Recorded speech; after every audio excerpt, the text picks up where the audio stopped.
division. So I'm located in Belfast. I think, I will be talking more about personally, but more about myself. I was born in Belfast.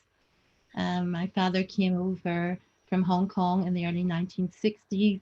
We did have that affordability, I think, to travel from Hong Kong to Belfast, or originally London, and then to Belfast, where he made his livelihood to work. So, thinking about today and what's been going on with free movement, I think it's almost like I don't know, a duplication of life, for my parents before and for myself. They've gone through that affordability or that opportunity to travel. And you probably know the politics between Hong Kong and China now. So things are changing rapidly there as much as it's changing here. So, having been born in Belfast, how can I say, my connections to Europe, I think it really is for most people. I was looking at it earlier. It's around linguistic diversity. So my exposure to Europe was learning French and German and doing that as A levels. That was my first experience of it because you don't really know that much. We are a monolingual society. We didn't even have much Irish at the time in Northern Ireland.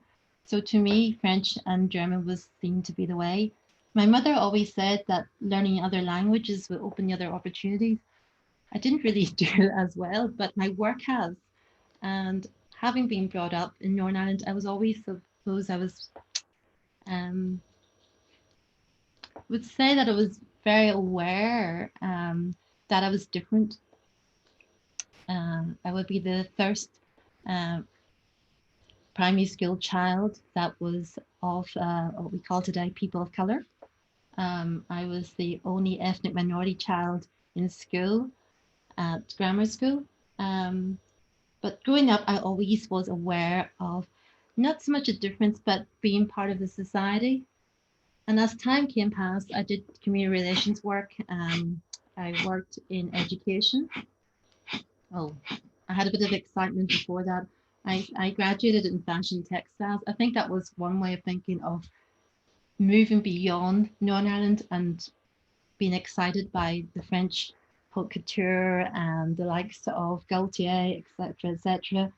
However, I ended up teaching English as a foreign language, and that got me into community work. In doing so, I think over the years in community development work, my sort of rebellious self, there was a course called Training for Trainers on EU Policy, and only those that were believing or I suppose supportive of EU citizenship could go on it. And I remember writing on my form to apply for the course was that I believed that I was the EU citizen. I may seem to be nondescript because of a Chinese background, but at the end of the day, I was still an EU citizen. And that's how I ended up, I suppose, studying more about EU policy and support work. In years to come, my paths crossed with Roger because I supported the Vote You're at Home campaign, which was looking at encouraging more people to register to vote and, to support voting for our future MEPs, members of the European Parliament, understanding our structures. And this is all before the talks on Brexit. So as time came on, Europeans looked like a way when Roger set this up as a good opportunity to support it, but I didn't take it immediately. It took a while to think about it, and I got involved in the work of Europeans. For me, how can I say? Well, lots of things have been supported. I think my work now today is I work in training in inclusion and diversity. Um, and with that, I've been very, very fortunate. In 2018, I secured for a small social enterprise that I've been running that does the training, inclusion, diversity at Kraken now was the Erasmus funding.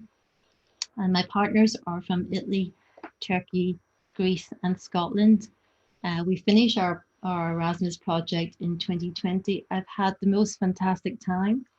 Our work is looking at tackling racism and xenophobia, but through training trainers in the area of cultural awareness. And for me personally, I suppose it was a way of encouraging people to look at cultural awareness. You know, the world is very diverse, Europe is very diverse, and we should appreciate, enjoy, enhance, you know, all the elements of it, respect. I mean, I've heard just Nina and Andrea talk there, you know, so much excitement, so much positivity, so much goodness can come when we are all together and being diverse. So the course that we developed was cultural awareness supporting training for trainers. And that course, we've now got it to an A-level standard. We've just finished our pilot. I've managed and enjoyed my time in Italy. I've enjoyed my time in Turkey. Unfortunately, I couldn't go to Greece because we're now in the COVID pandemic. I should have been in Greece in May, and I should have been in Scotland in October. But my eyes have been opened in working in the other countries. I wish I could have done more. And I think, you know, there's so much that we've had. So Erasmus is one of the things, but fortunately for Northern Ireland at the minute, I think it's been talked about, is that Ireland is supporting our Erasmus students, and also they're going to be supporting our European health cards. We're in a very unusual place in Northern Ireland at the minute. We've got one foot in Ireland and one foot in Northern Ireland. At the end of the day, it depends how people think. But as I said, I would go back to the story of why I took on the EU policy training. I believed at the time I was a European citizen, and I continue to be. And I think it is for the better. In terms of, I took a quick look today at hate crime and hate crime legislation. We don't have hate crime legislation here in Northern Ireland. There is a huge piece of research being done across Europe on it. We do need to work together to tackle racism, but we also need to work together to appreciate our diversity. So I think I'll finish on that note. We have many opportunities. I go back to the beginning of our picture. We have the amazing Harland and Wolff that were built by immigrants, you know. We have the Titanic, it has sunk, but look at the building. It is one of the largest attractions in the world, has brought so much to Belfast. And I think, you know, one day I hope that we can travel. My final note is we are here sitting in a strange time. I'm looking at you through Zoom, and it's in the COVID pandemic period. I do hope we can unite together, and I leave us on a note that may you all stay healthy and well for the new year.